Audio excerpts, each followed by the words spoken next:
Mohammed, le messager d'Allah, BPSL, l'homme de l'indulgence et du pardon. En passant en revue le passé des grands du monde et des souverains à travers l'histoire, on remarque qu'ils sont tous animés par une même caractéristique lorsqu'une victoire vient couronner une défaite ou une bataille qui a mal tourné, la vengeance. Seuls les prophètes en sont exclus. Mohammed le messager d'Allah, BPSL, par contre, incarne la noblesse de morale du chef de guerre vainqueur.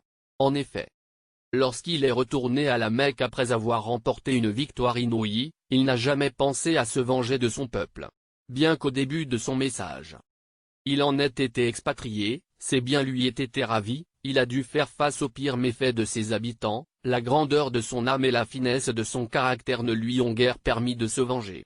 Bien plus.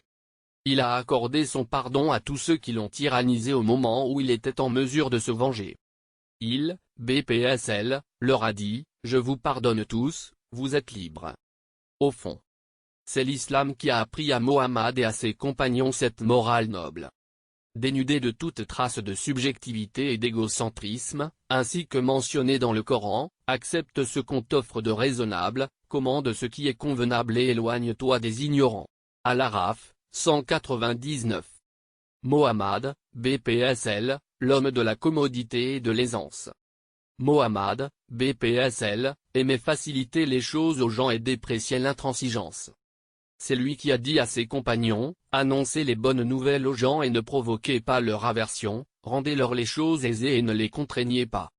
Il, BPSL, a également dit, sachez que vous avez été envoyés afin de faciliter les choses aux gens, non pour les leur compliquer.